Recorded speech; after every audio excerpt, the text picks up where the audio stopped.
like he's going to be making well, he's not going to be making the FedEx Cup Challenge at the end of the year to win all that millions of dollars because he had a bad weekend. And you got to wonder if all of his marital problems, you know it has, it's affected him on the golf course because he took time off for golf. Well, just like anyone else, Tiger Woods, although a huge celebrity, he's a human being just like everybody else, so sure it's going to affect, you know, it's a domino effect.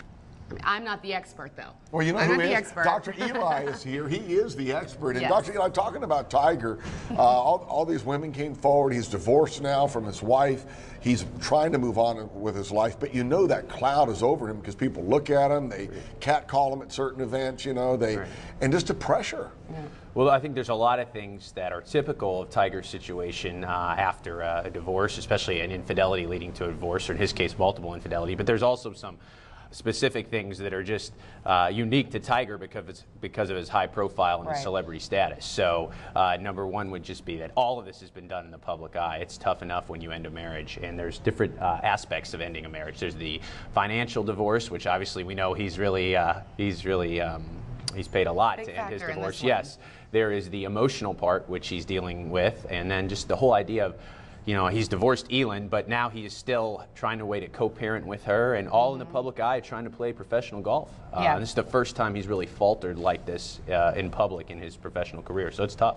Definitely can connect the dots there. Yeah. And this is something you deal with all the time, conflicted and conflict within couples, and the whole list is long of what you do as a marriage and family therapist.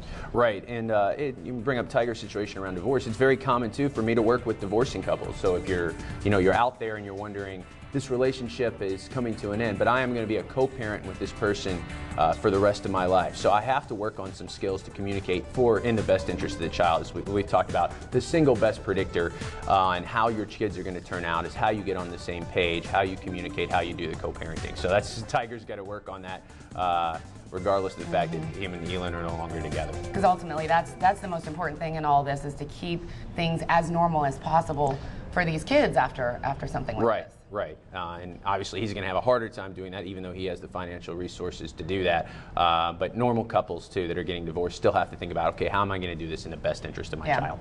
Well, those are the kind of things that people right here at home and all over the world, those kind of problems they deal with. And are we opening up the phone lines for Dr. Eli today? We can open up the phone lines if you want to call in right now and have a relationship question. 502-276-2118, 502-276-2118. Infidelity, maybe some stress between a husband and wife, maybe the kids are driving you bonkers and you're not sure what to do. Blended families, that's a huge thing too, because sometimes I wonder, do you see the same couples through the whole process? Maybe you're seeing them during a divorce, and then maybe you're seeing those same individuals again when they remarry and blended families begin to occur. It's a good question, Julie. I think family therapy or couple therapy can be like a family checkup model where you come in, you get your initial dose, you learn your skills, how to communicate, how to connect with your partner or your kids, and then once you have those skills, you come back. At these predictable stages of the family life cycle, like when your kids leave for college and now you're back with your partner again, you're figuring out how to communicate, how to be together,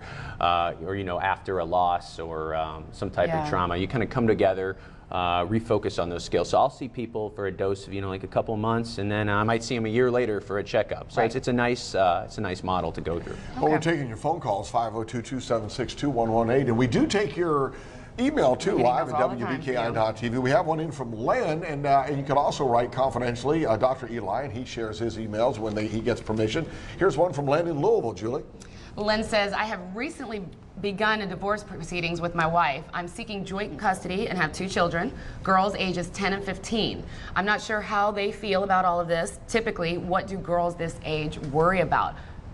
That's a really good one. Yeah, we got a theme today, I see. Yeah. I was about that age when my parents divorced. Right. But go ahead. Yeah, major things, Lynn, you want to look for. First, you want to reassure your children, no matter what's happened between you and your ex, the divorce is not their fault. You love them. Your ex loves them, so that's the first thing you got to do, because they worry about, did I cause this? Is something that I did or didn't do cause mom and dad to get divorced? Other thing they want to know, kind of common things, where am I going to be? Where is my stuff going to be? Are we going to have to leave our house? Are we going to have to uproot all this stuff?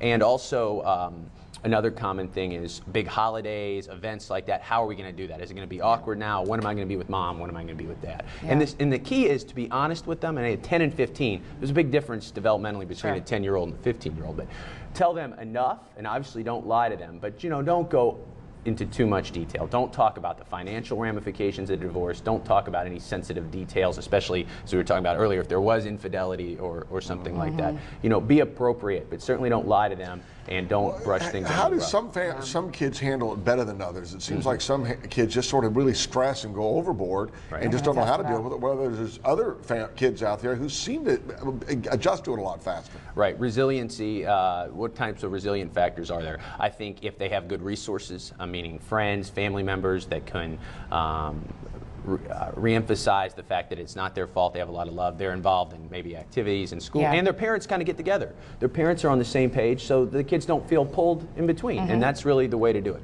Well, I can say from experience, definitely the outside activities, especially during that age, you're in junior high school, maybe high school, and for me, I did have a lot of activities going on, so while I was aware of what was happening, I was also very distracted. You know, it was a practice here and this, that, there. And that, I think, really kept me occupied. And then another thing is, and every couple I know doesn't get to do this because maybe someone moves out of state, but I was lucky enough to have my parents 10 miles apart, and they made a big effort. I still saw both every day. Dad was... I'm glad you brought that up. A perfect rule is you want ideally the co-parents to live fairly close, but not too close, so if you get angry at dad, you can't run down the block to mom's house and complain and kind of stir up the conflict. But 10 miles, that is a good rule, and the idea that you have structure going on. Like you said, you have plenty of activities, plenty of events. Well, let's tell you a little bit about Dr. Eli, because he's with us here just about every Monday, and he has a wide range of specialty out there. He does work with Kent School of Social Work. He's an assistant professor at U of L, obviously, family therapy program, and he's president-elect of the Kentucky Association for Marriage and Family Therapy.